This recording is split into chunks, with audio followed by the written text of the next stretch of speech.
Welcome back to the Strategic Veteran. I'm your host, Adam Peters, and today I'm honored to introduce a guest whose journey combines service, entrepreneurship, and dedication to helping others. David Jensen served in the Army for 4.5 years and continued with 2.5 years in the Army Reserves, rising to the rank of first lieutenant and currently serving as a captain in the Tennessee State Guard. David's experience spans logistics, supply chain management, and entrepreneurship. David joined the military to serve like his family before him. His time in service is profoundly shaped by his personal and professional life. During his military career, a pivotal moment occurred when he was selected to lead an Army emergency relief campaign, an opportunity that impacted him. Transitioning to civilian life, David struggled to find a fulfilling career. Still, instead of giving into frustration, he leveraged his skills into a successful side hustle and entrepreneurial path, which continues to grow. Beyond business, David is deeply involved in volunteer work, building a community of camaraderie and making a difference in the lives of veterans and patriots. His story is one of resilience, adaptability, and leading through service. So let's explore David's journey, his challenges, triumphs, and vision for the future as we explore what it means to be a true strategic veteran. David, brother, welcome to the show, man. Hey, thank you. Thanks for having me. Of course, dude. Let's just jump right in. So what initially inspired you to join the Army, and what did that look like for you? So my journey to the Army was basically it kind of all started back when 9/11 kicked off. What happened was it's a combination of both witnessing history and wanting to serve, and then combined with family tradition, because my late grandfather was a deep sea diver in the Navy. So he, of course, did that for a good 20 years. My older brother is a West Point grad and served as an armor officer in the Iraq War. So there was that family connection. And then 9/11 occurred. I was 13 at the time. I was in the 7th grade, living back in San Diego, which is my hometown. And I was having breakfast at my grandmother's house, and I get called to the TV, and I see the towers on fire, and I hear about what's going on. And it didn't hit me right then and there, but it didn't occur to me at that point, oh, I want to go kill terrorists and help our country. But over time, from there, I saw that combined with what my family had done, I decided that there was probably more that I can do. And my brother, he, of course, originally wanted to go Air Force, but he didn't get into the academy. He didn't get through the entrance exams. So he checked out West Point, and he saw just how incredible it was. And listening to him talk about it, I decided, hey, this looks like something I could get into. So that's when I decided to, after 3 years of junior college, trying to get myself together and get everything figured out, I transferred to San Diego State University, and that's where I became part of the ROTC program for the Army. And next thing you know, I'm a butt bar. Yeah, dude. So you said you were 13 when 9/11 happened. I think we're probably the same age because I was a sophomore in high school. And I remember that's kind of what pushed me over the edge. I had been thinking about joining. I had been exploring kind of the options or whatever. And then I remember it like it was yesterday. I lived in the basement because I grew up in Southern Indiana. I had come upstairs because the basement wasn't finished yet. I didn't have a bathroom down there to shower in the morning and get ready for school. And my grandmother lived with us, and she was watching this all go down on TV when I got out of the shower, and she like called me into this room to sit down and watch this TV with her. And I couldn't believe what I was seeing. And I think that's pretty much what sent me over the edge too. I don't have kind of the lineage. I mean, my grandfather was a World War II medic, and then my uncle was drafted to go to Vietnam twice as a mortarman, but he never talked about it. And my grandfather died when I was young. So like I, by and large, am like the first in my family to kind of do the military thing, particularly as a career. So I relate to what you're saying a lot, man. How was the ROTC program? Because my advice to people now when they ask me is like, should my kid join the military? And I'm like, yeah, absolutely. But there's a better way to do it than what I did. And I always tell them, the first thing I tell them is ROTC to become an officer, because to me, it's just worth it in opportunity and pay scale, particularly if you're going to make a career out of it. And then also I tell them the Air Force, just because my sister and my brother-in-law were both in the Air Force, and their lives were infinitely better than mine as officers in the Air Force. So how was the ROTC experience? Am I giving people solid advice when I tell them to go through ROTC? Because I do believe it creates more opportunity, particularly I think even in the Army. I know I would see officers that would leave middle of deployments to go to their next assignments. Meanwhile, I'm getting moved to go on multiple deployments. Yeah, I'd say your advice is pretty spot on. I mean, for me, I enjoyed the program. I mean, because everybody's talking about, this fraternity that they were a part of in school. Mine was ROTC, and I enjoyed it because it was, I mean, yeah, I was going to school to study a particular major, but at the end of the day, the ROTC program was probably my best experience from college, because it helped bring everyone together. It helped form the camaraderie. It helped form that brotherhood that you're going to have in the military. And I truly think that it's a good way to go, because if you're not, if you haven't gone through prior service and you don't know what it's like, but you want to understand what it's like, you can easily go through basic while in the program. But they also have programs where you can go and basically learn all of the basics about the service, and it gives you a taste of what basic is like. It's not exactly the same, but it's equivalent enough to give you that experience as to what you would go through, not both as a leader and a follower. And granted, I would definitely say, hey, if you want to join up, ROTC is a good way to go. I mean, yeah, OCS is also a good way, and maybe even like one of the service academies. But bear in mind, depending on what you get and which path you take is really going to depend on how it's basically based on the competitiveness. Because Right. when I was in, they gave us a list of what component we wanted to be in. They gave us a list of what branches we wanted from top to bottom, and they gave us a list of bases that we wanted to go to. And the thing is that it's competitive enough because you're not just competing with everyone in your group at that school. You're competing with schools across the country, including the service academies. And the service academies, they get first pick, because they're at the top of the food chain, so they get first pick in everything. But my advice is, it also depends on what you want to do in the service, because there is one guy, Sean Buck Rogers, who does a YouTube channel talking about special operations and stuff, and all day he'll tell you, well, there's two ways to look at this. As an enlisted man, you're not going to get paid as much. You're not going to get as much respect, but you're going to get plenty of time in the field. You're going to get more time around your guys. Officers, of course, we're basically just pencil pushers. We're the guys behind the desk doing this and that. But the upside of it is that you're going to get more pay and you're going to get more respect.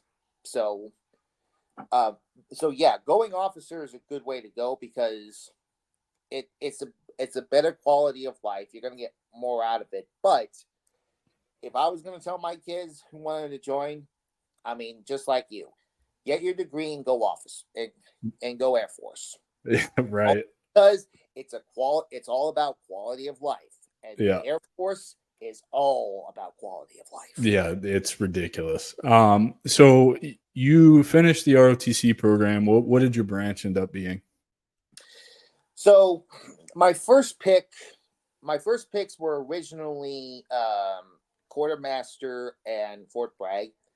That's only because unlike everyone else who was interested in going combat and whatnot, I wanted to go for something like quartermaster because I wanted all the schools, airborne, air assault, and rigor and what have you.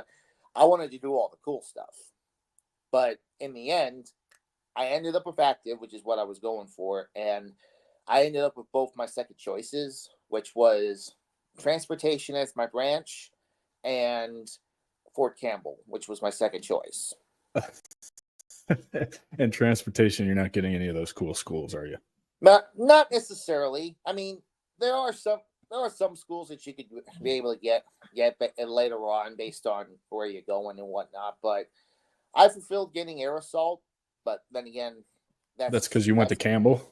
Yeah, that's where it's all about air assault. So yeah, I managed to get at least that. So I mean, but it all worked out because at the end of the day, I was like, you know what, it's still a branch connected to logistics, and the other reason was that with logistics, once you get out, there's always a need for logistics. Yeah. Very well, so I thought it was at least a good career to fall back on. But it all worked out too because it was at Campbell near the tail end of my service when I met my wife, and nice. Got married sometime after I got out of the service. So it all worked out. Well, and Campbell's kind of home for you, right? Oh yeah. Well, yeah. I live in Middle Tennessee now, but every now and then I make a trip up to Campbell, just to see what's going on, do a little shopping up there. And the funny thing about Campbell is that it's a border base. Right. The base sits on the Tennessee and Kentucky border, and most of the base is on the Tennessee side, but because of the post office, Kentucky gets to claim it. Right. So that's but hey, I mean, it could go either way. Some people live on the Kentucky side.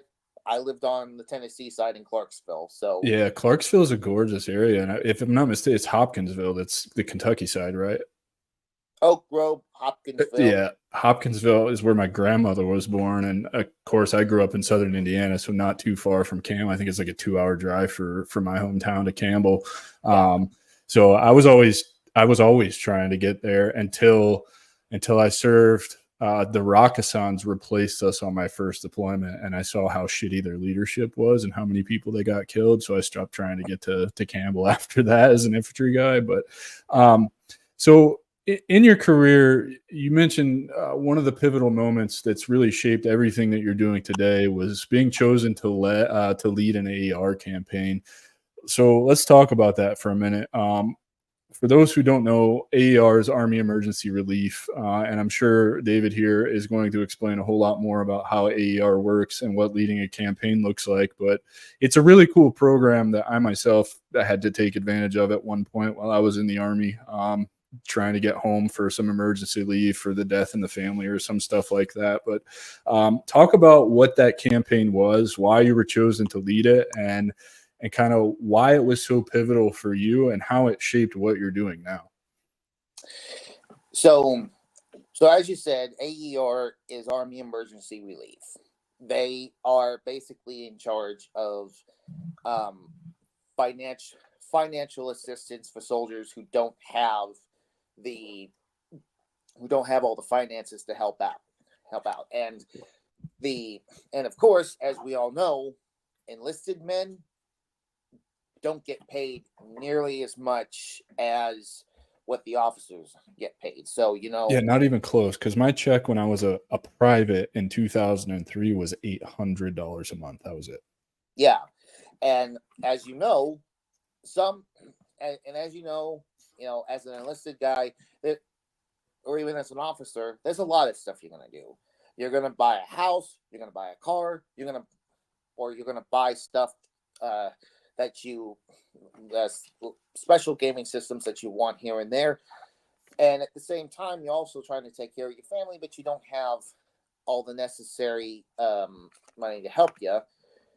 So AER will help get you either a loan or a grant, which you can use to help pay off some of the medical bills or help pay off a late payment on your car or help get the mortgage set up. And the pivotal part of AER is when they have their fundraising campaign each year. And basically what that does is it allows the Army to get back to the Army itself. So every year they set it up to where all of the units on the base from the top down each has a representative to help collect funds from all the soldiers, regardless of their rank, regardless of what they can offer. And they basically take that, put it into their system, and then basically use it to help out the military in the long run. So some will give quite a bit. Others will only give like $1. And $1 may not sound like a lot, but if you put it in perspective, that extra $1 could very well go to a soldier who doesn't have enough to buy groceries or doesn't have enough to get essentials for their kids. So it's a really good program and a great way to get back to the Army itself. And I, of course, was chosen because, believe it or not, the unit I was in was mainly a logistics unit. But the problem is that our unit for a long time was a separate entity. We were completely separate from the 101st. We were more of an attachment, I guess you could say, or detachment, however you want to put it. And so that made us an entity unto ourselves. And when you're separate from the main force, you basically form your own rules. And you basically are going to do stuff that is not the same as the rest of the unit. So there's a lot of people, basically, because we're logistics, we're part of the support network. So we're going to do things completely different. But that leads to a lot of negativity and a lot of stuff going on with the leadership, to where there's favoritism, there's not a lot of great leadership. And I, of course, got screwed over in getting I went from my service as a platoon leader, got cut short. I was sent to admin. I worked as a secretary, but in between, I, of course, was chosen to be an auditor for AER. Basically go in and check out all of their, make all their books, make sure everything is good. And I also served as a campaign representative, helping collect funds to give to AER. And then later, after that, they needed somewhere to place me. And AER was going around trying to find somebody to run the campaign. And most of the time, it's an enlisted man. It's an enlisted man who's running it. But I, of course, kind of got sidelined. They didn't really give me a whole lot to do, and I was looking for something to do. So the unit chose me to go take over for the campaign, and I took over that campaign and ran it for 2016. And then I also stepped up and volunteered to take over for the 2017 campaign when one soldier wasn't able to finish it. So, but I managed. I, of course, took on the task, and I ran the entire campaign. I basically walked everybody through, what the program is, how it works, how they could contribute, and basically saying, hey, if you have something to give and you want to give, then go ahead and do your donation, and we'll bring it up. I would then take all the money that was gathered, take it to the bank, put it on a special check, and then be able to put it back into the system. And that of course taught me a big thing, because it taught me that, hey, you're not just serving your country, you're serving the military that you're in as well, and it's a good way to help give back to your fellow soldiers. And I've seen a lot of the struggles that the enlisted go through. So, but that's how I got chosen. I'm probably the only officer to ever do it, but it was an incredible experience, and it also got me out of a negative environment. Yeah. And not only that, but it shaped what you're doing in your personal life today, something that I think largely helped you get through your transition. So let's talk about your transition. 4.5 years is up. It's time. You decided it's time to get out of active duty. It sounds like there's a lot of reasons for that. Mainly the environment you were working in was just not that great. Usually my question is, how was the transition from active duty to the reserves or the guard? Because, in my experience, I never served in anything but the active duty, but I had a lot of buddies, particularly from the infantry, that would go to the guard or the reserves, and they just couldn't handle it because it was so different than what they were used to on active duty, and they were miserable. So it sounds like the reserves may have been a better place for you based on what your experience was with active duty. So what led to the decision to get out, and what was that transition like for you? So, my decision to leave was a combination of a reprimand and a passover for promotion. Basically, what happened is because there wasn't a whole lot for us to do, especially the company that I was in, it was a movement control team, and a lot of what we do, we of course keep track of vehicles, see where they're going, but that's about it. And like when we go to the field, we basically did next to nothing. So we probably were sitting there. We were spending time trying to go through classes just to keep everybody on their feet. We would basically spend the rest of the time napping, hanging out, shooting crap. And so, I mean, there was a lot of, and one of the things that I did to pass the time was I would watch YouTube, and I would basically, look for stuff to watch. And me being a history buff, I'm always looking at stuff, sometimes good, some of it good, some of it bad. And I made the fateful decision and the biggest mistake in the world by watching documentaries on neo-Nazis and the Ku Klux Klan. Somebody saw that, they complained, and I basically said, hey, I'm sorry, that wasn't meant to be offensive. And one thing led to another, and I ended up getting a reprimand for it, which more or less killed my career at that point.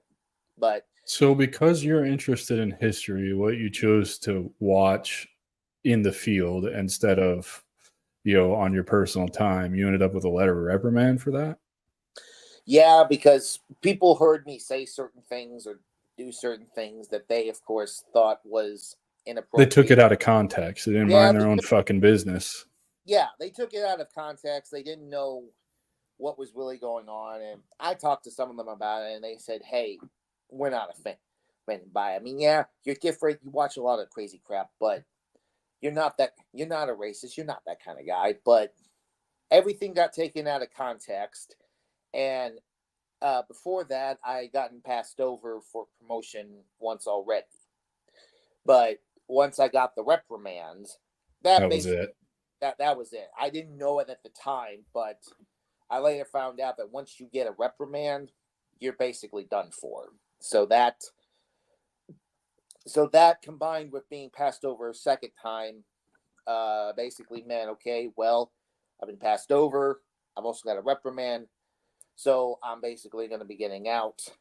And that's when I started the transition process, trying to figure out how to find a job, write a resume. And that's that of course was a new thing for me, because I did a resume when I was in college. I got an idea of how to write one, but this was the first time when I actually had to sit down and write an official resume and go through the process of looking for a job. And Yeah, and let's be honest, the Army, what you got out in what, 17? So was it still 18? Was it ACAP still, or was it SFL TAP at that point? I think it was TAP at that point. TAP, it's not a good program either way. They don't really teach you much. So, now you're fish out of water trying to figure it out on your own, more or less. Yeah, they gave us the basics of it and what to do, but they basically said, hey, here's how you're going to do it.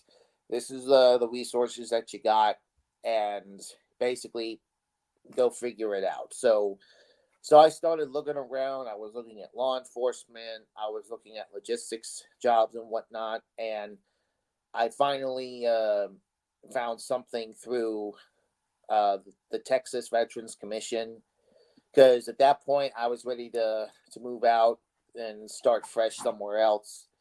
And that's when I got that's why I ended up with a position at the VA in San Antonio. But I ended up getting terminated from that over some BS that upset somebody again.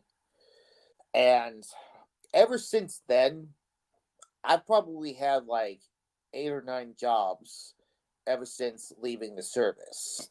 And it's been tough, because for me, I'm trying to find stuff that I can actually enjoy, or actually keep me moving, help me get at least a paycheck. And the problem is that a lot of the lower stuff, like being a package handler at UPS or a picker at Amazon, anyone can get that. I mean, they're not screening for anything. Have you done those jobs? Yes, I've done both of those too. The worst one was working at a warehouse in Columbia, South Carolina for Amazon. It was the absolute worst job I've ever done in my entire life. The management is absolutely fucking terrible. There's zero personal that you are. To explain this, I'm trying to think the best way to explain this, because putting it into words, the way Amazon treats its employees on that level, at least, it's atrocious, man. Like, I've never felt like, I know in the Army, right, for example, we're just numbers. Like, you really are just number, and you don't realize that till you're getting out. And a lot of things happen when you're getting out. Like for me in the med board, I got relegated to range control, which is where good NCOs go to die, right? Like, it's punishment, but it's also like kind of hooking you up and like kind of like, hey, you're done. Like, we understand you're done, but we don't want to just like shit on you. So go enjoy some time off and do range control. But at Amazon, it was weird to me because nobody knew my name. They had a computer. The managers had a computer that they would walk around with, a laptop that had your picture on it. They would scan your badge to come up with, to see the numbers that you were doing. I was a picker, so I was pulling. No, I was not. I was not a picker. I was actually the guy that opens boxes and puts shit in bins, whatever the fuck that was. And I thought I was moving pretty fucking quick. And like, I actually was moving pretty quick, but it was never enough. It was never, ever enough. They'd always come around. Now, mind you, this is I don't know, probably a 500,000 square foot warehouse that you're putting shit in. So you can go find a dark corner, be by yourself to just do what you want to do, do the job. And I was doing the job, but like, it was never enough and nobody ever knew me. I quit on the spot. I just walked out one day because they would give us 30 minutes for lunch. The only place you can go for lunch is their cafeteria. But by the time I would walk from the corner of the warehouse to the cafeteria, I would have to turn around and walk back because I was out of time. I'm a 30-year-old man having to ask permission to go to a bathroom on my shift, and you can get written up for not asking permission to go to the bathroom. And I was like, this is so dumb. Now, my experience with UPS was much different. I was a seasonal delivery driver for them, making a really good amount of money. And I got hooked up with an awesome driver. So I was getting all kinds of hours, and it was kind of fun because all I'd have to do is meet my driver, load some boxes into my car, and go deliver the boxes. It was very straightforward. They treated me well. They paid me well. they would offer me extra hours if I wanted them.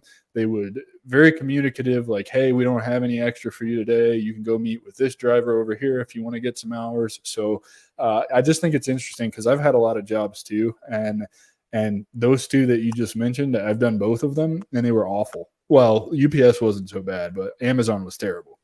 Oh God, yes. I felt I'm in the same boat because I was picking. I was a picker. I was going through pulling out items, looking up items, pulling them out, putting in the bin to send off. And there were times where there was some of the aisles were maybe 3-4 people deep. You're basically trying to get around people. You're trying to get certain items. You're trying to meet your quota. And I didn't have to ask permission to go to the bathroom. I just went.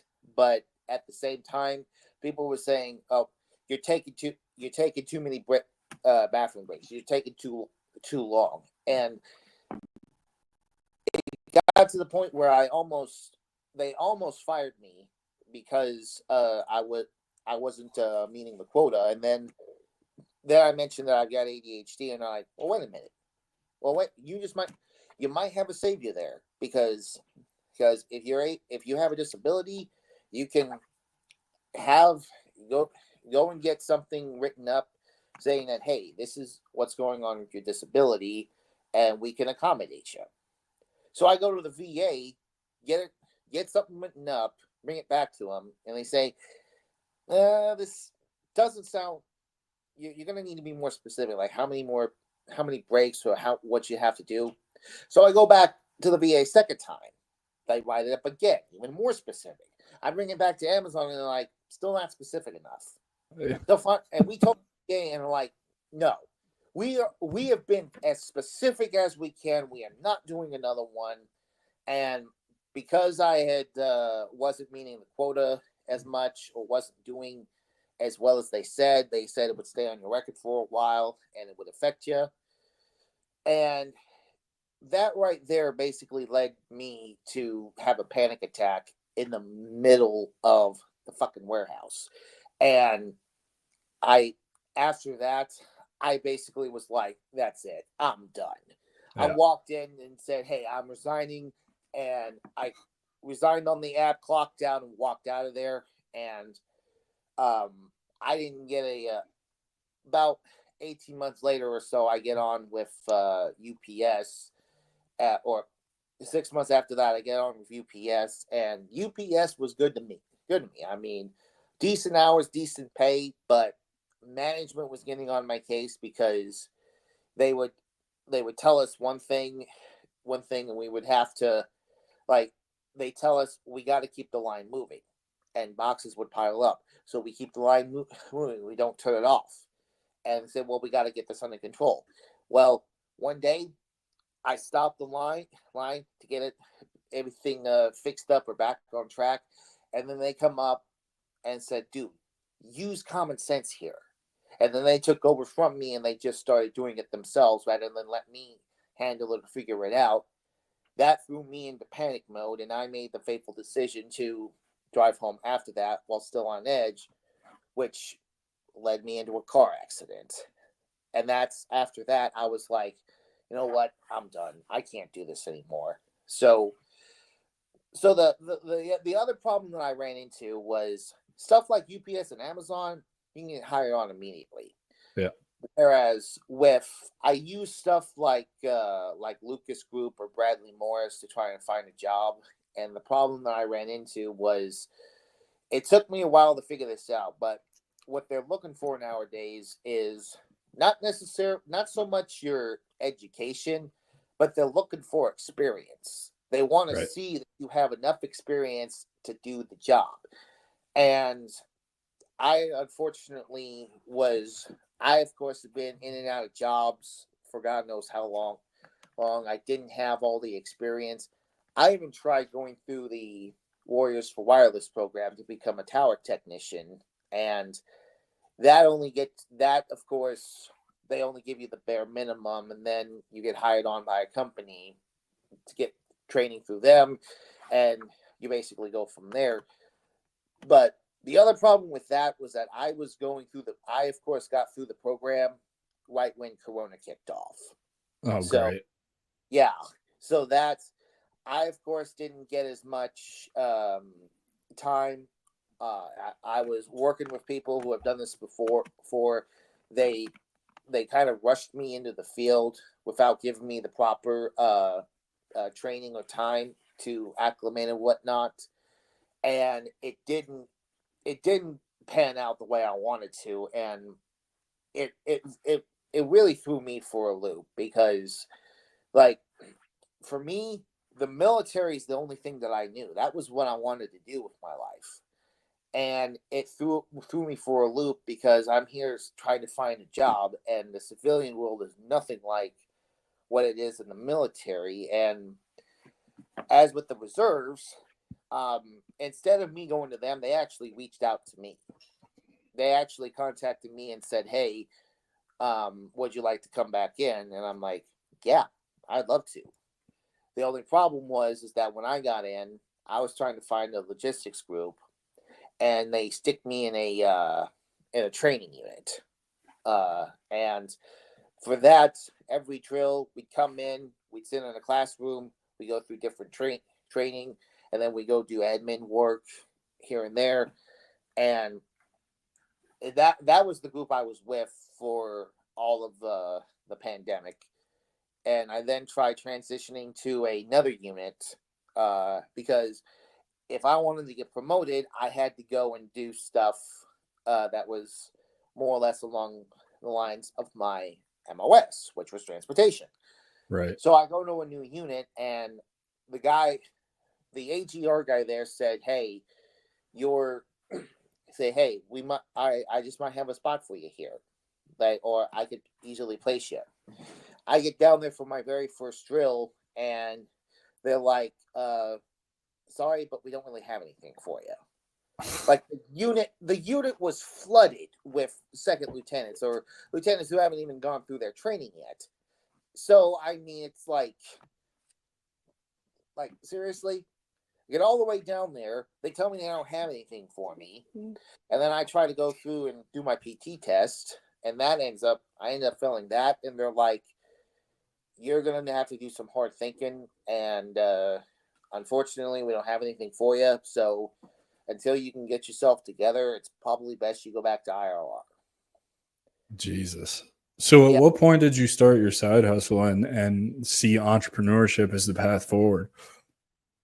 So that actually goes back to when it actually went back to the time when I was in Texas. There was a couple who I had met on LinkedIn, and they had told me that they were involved in a business where it was basically it was an online business, and I think it had something to do with e-commerce. But the problem is that they kind of give us a vague answer, like they didn't say who it was with, what you would do, and for us, that kind of sounded shady to us. But I kept in touch with them. I kept them on the back burner, and then 18 months later, when I was leaving the last group, to I just walked away from a second job with a tower company, which which unfortunately did not pan out, and I basically was at the point where, hey, I'm away from my family. I'm in the middle of a state during the pandemic, the George Floyd riots, and everything's starting to get to me. I gotta do something. So I called them up and said, "Hey, can you help me out?" And he sat me down. And he said, "For starters, go read a book called Rich Dad Poor Dad, and then give me a call." I listened to the audiobook, called him back, and we then sat down, and he shows us the business plan, and he says, "The business we're in is Amway." Well, I, of course, have never heard of Amway at that point. I never even knew it existed. And I told my wife about it. It was like, "Wait, what? It's Amway?" And then we both sit down, we see the plan, and she's like, "We got to do this. We got to get in on this." Because she actually heard of Amway before. In fact, her family used to sell Amway. and they used all their products, and my wife was like, "Hey, if they had told us up front that this was Amway, not only would we still be in Texas, but we probably wouldn't have gone in on this a lot sooner." So it's June of 2020. We're in the middle of the pandemic. I get started on at Amazon, and I'm basically getting started in the business, and we've been a part of it ever since. And we're in the process of expanding our business, looking for customers, as well as trying to build our own business team of individuals who can help. So for those who aren't familiar with Amway, I know Amway as it gets a bad rap as an MLM, and I've never actually talked to anybody that's got or had success with Amway. I've been recruited to Amway before. I've participated in other MLMs like Isogenics. That was one. And what I found with all those programs is, like, at least my experience was, a lot of them don't tell you how to build the business. They just are eager to sign you up because you're affecting their bottom line, right? Like, you're building a team. It's the same experience I had in the insurance world, right? Like, when you build your own insurance agency, they bring you in as a 1099 contractor. You start writing business. That business is paid out to whoever brought you on, and then you get to a certain level, and then it's time for you to start bringing people onto the team, right? So very MLM like, and then residuals kick in, all of that stuff. And it was the same problem in the insurance world. Nobody teaches you how to do that stuff. So these people that you were hooked up in Texas with, did they actually give you the roadmap and the blueprint and, like, kind of the skills to actually do this, or did you have to figure it the fuck out on your own like most people do? So the short answer is they actually worked with us on the business, because the big difference is, and this goes out to everyone who's heard of Amway, but those who haven't, Amway stands for the American way, and they actually were started back in 1959 with a couple of World War II vets who served in the Air Force, and they started it out. And a lot of people are going to say, "Oh, it's like a cult, it's like a pyramid scheme," and that's not necessarily the case. I mean, yes, they get pretty radical about certain subjects, be it religion, politics, whatever.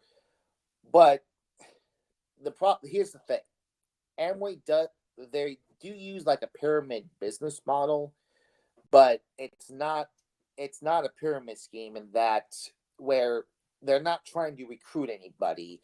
They are simply looking for people who want to build that business, who want to do something on the side where they could get out of their 9 to 5. Because there's a lot of people in the business who were unhappy with the 9 to 5 gig. Like, there was one guy on our team who we're under. He was an engineer working for a top job, and the job that he got right out of school was, he was traveling 100% of the time. He would go to a different city each week to work on a project, and it was driving him crazy because he wanted to have a little bit more freedom in his life. And then he heard about this business, and he stepped away from his job and got a regular 9 to 5 job so that he could have time to focus on building his business. And he managed to leave.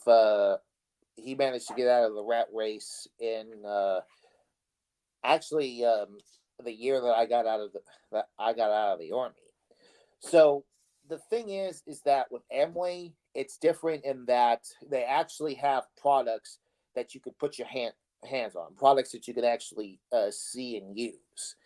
And the other thing is that with Amway, you actually have it set up now to where you can actually surpass your upline in terms of earnings, but nobody makes earnings off of the people below them. Actually, as you go up in the business, when you're helping more people, the people below you can actually make more than you.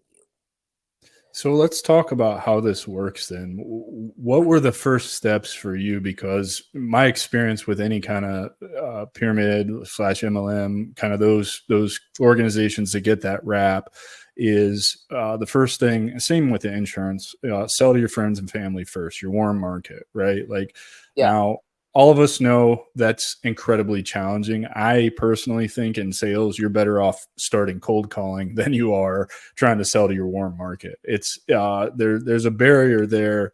When you're trying to sell to friends and family, there's an element of embarrassment. There's, this element of confusion. Like, these people, I don't know. You don't want to blow the relationship up with them. You're very new at the business. You don't know what the fuck you're doing. So, you just don't.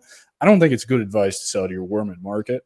But what do I know? I'm not like a top tier sales guy, so it doesn't really matter. It's just how I feel about it. And, I think I'm doing okay. So let's talk about like, what did they do to help you become successful with this? Because I really am fascinated by you and your story. And you are the first person I've talked to with Amway that is having some kind of success and is to a point where they're going to scale the business. I assume, because we haven't talked about it yet, that you are making a livable wage from doing this. So I'm very curious to unpack all of that.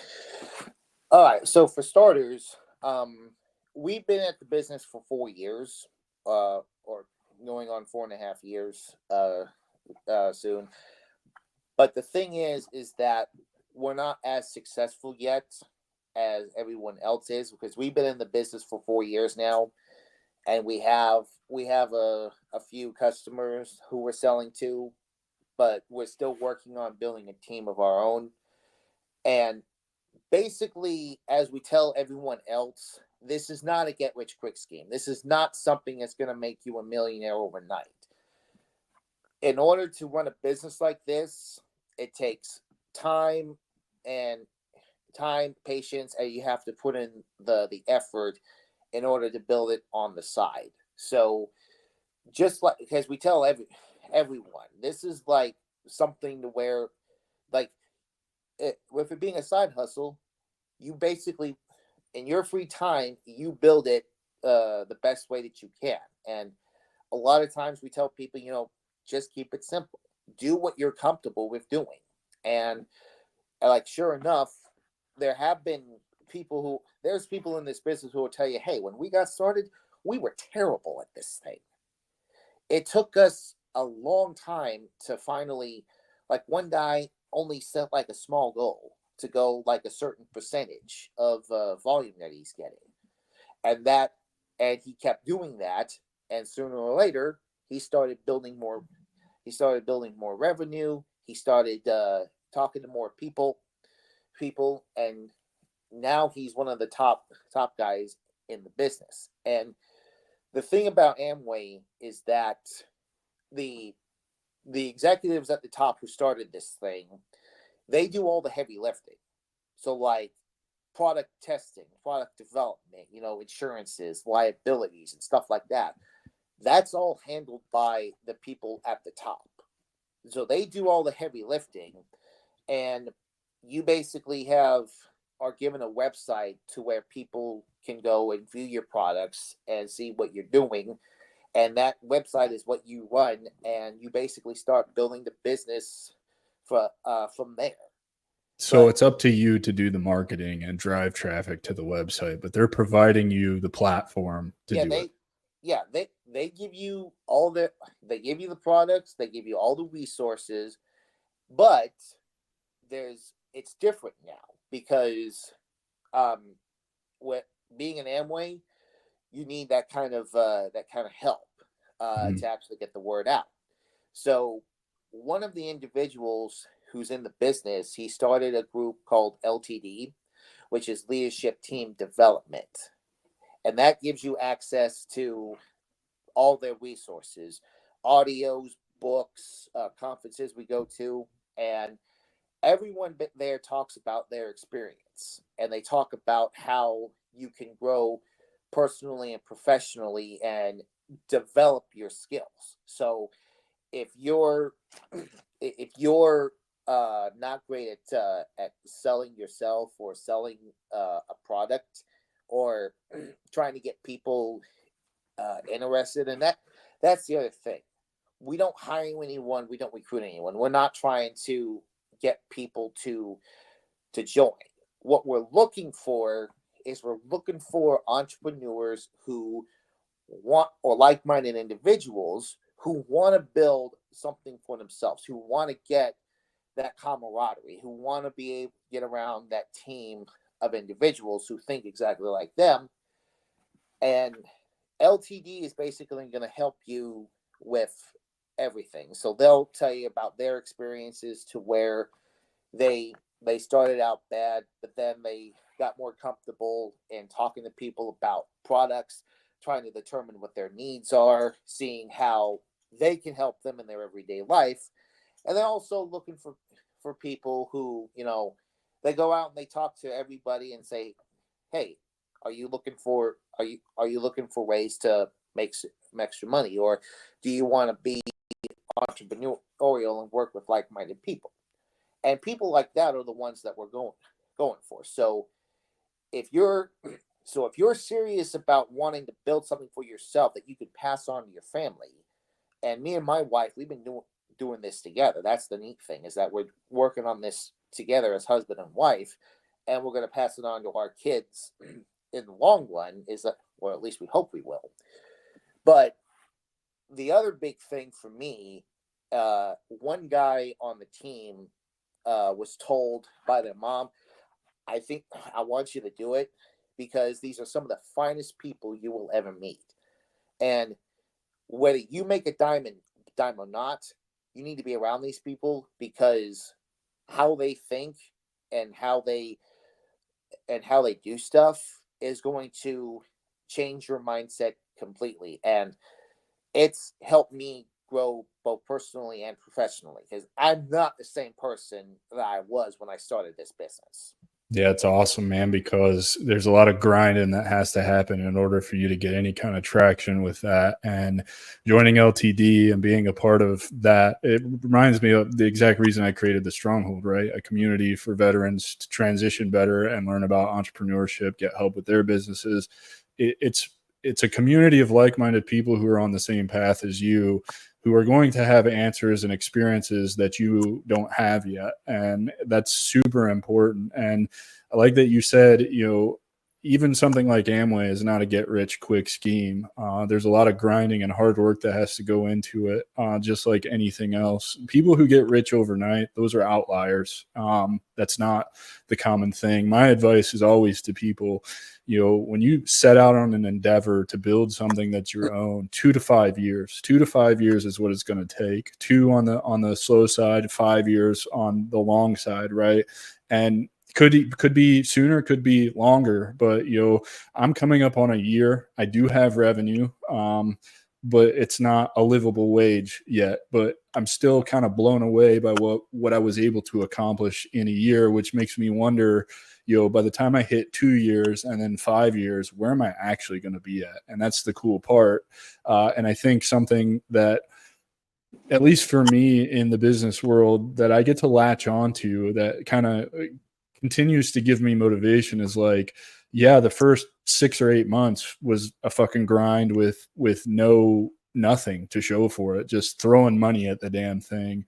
And then you make that first money and then you're like, oh, this is really working. And then it starts to double, and then it starts to triple. Yeah. And then you're like, oh, this is really cool. But for me, what's even cooler is you and I are a lot alike in the civilian world, in that I've had a ton of different jobs. I at least 10 different jobs in the 8 years that I was out. And most of those came in the last 4 or 5 years. And what I found was I was just largely unemployable. I hated working with people and just being kind of this less than, like the Amazon gig or the UPS gig or whatever. And being largely happy to get up every single day and and work with the people that I get to work with and talk to people like you who are building something for themselves, like it doesn't get old to me. It's cathartic for me. It's fun. And so I love like where you're going with all of this, because it is a grind to create this legacy that you can pass down to your kids, just like your wife, whose parents were involved with Amway. I think that's awesome, because you now have a resource to go to and be like, yo, how did you guys do this? And where are we fucking up? And how can we do better? And so that's awesome, man. Yeah, and the other thing that we like to tell people, when, even before or when they get into business, is you're in business for yourself, but not by yourself. So in other words, what we mean by that is, yes, you are running your own business, you're building your own business, but we are here to help you. We are here to help you figure out how can we go out and talk to people? How can we get people interested in our products? Or how can we help somebody who wants to be an entrepreneur like us? They're going to help you every step of the way. They're not just going to leave you high and dry, and they're not going to certainly not going to tell you, hey, here's what you can do. Go and figure it out. So if you're at a point where in the business you can't figure it out, or you're having trouble trying to talk to people, you can easily pick up the phone, call one of these guys, or send them a message. Hey, what advice do you have for me? And they'll send you a quick message, or they'll sit down and talk to you, and they'll work with you. And that's the other thing too. And like in any other side hustle, whether it's like being a notary, real estate agent, or even if you're doing freaking lawn care, what do you need? You need customers. You need people that you can go and say, hey, this is what I can offer. Let me see if I can help you. So it's not gonna. And like I said, the best way to look at it is like this. When Amway started out, to use a Batman analogy, when it started out, it came out as the first Batman. People saw it. People got interested. The Adam West Batman. Oh, I actually more along the lines of Michael Keaton. But you get in, they see Batman. It's Batman 89, and they're like, hey, this isn't bad. Then you have the group that gets in, and they see Batman Return. They see that it's Batman Returns. They get the negativity. They get the bad rap for it. So they got to go back and revamp it, and they make it look like Batman Forever. They make it more kid-friendly for everybody. But when people get in, some people get into this business and they think, hey, if we get in and we do this, we can be making the revenue of the Dark Knight overnight. And right. And then we'll be rich. No, that's not how anything works. Yeah, get in and they see it and they're like, they're only making the revenue of like Batman and Robin, and I'm like, oh, don't do that. That's a waste of time.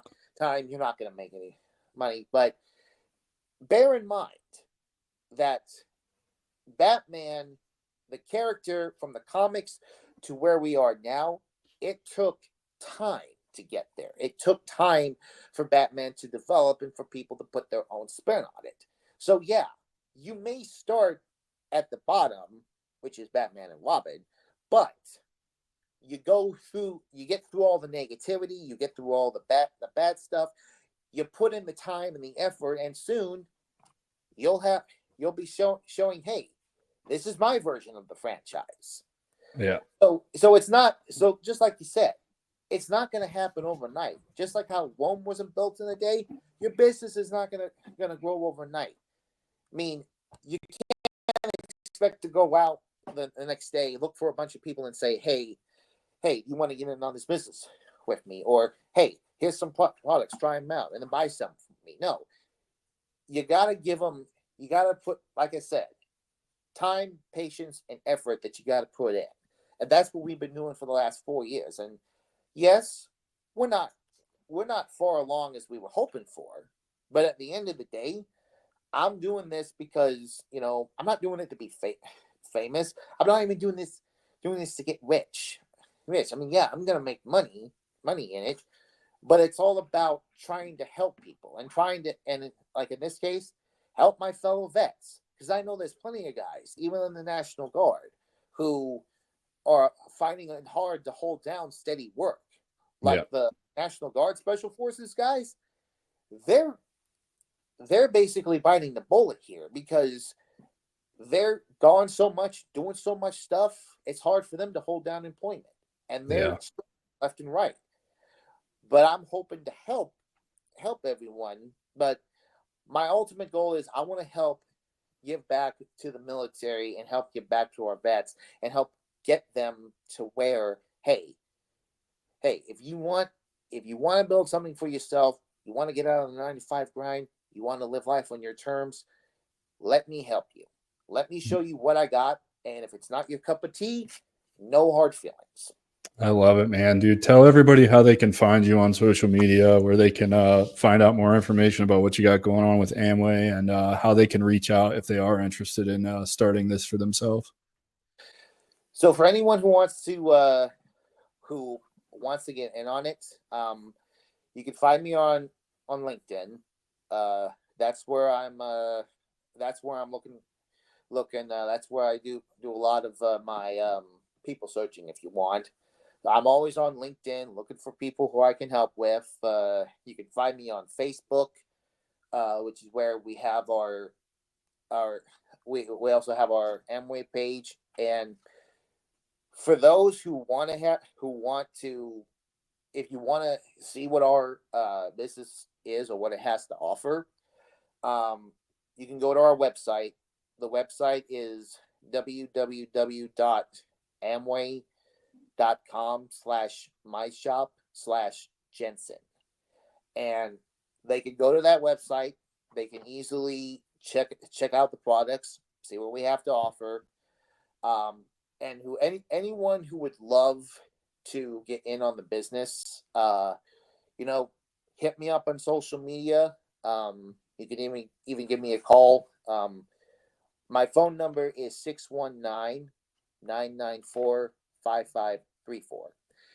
And if you want to see it, if you're in a part of the country, because Amway is global. It's not just all over the U.S. It's all over the world. So they have a big footprint. And so my advice to anyone who wants to get in on it, if you're serious about it, if you're willing to put in the time and you got the patience and you want to put in the effort to build something, is, hop on a call with us. Let us talk to you and see how serious you are and see if you're a good fit. And if you're near someplace that has people where people that are in the business and you want to see how it works, attend a meeting with us. We can even show you can come.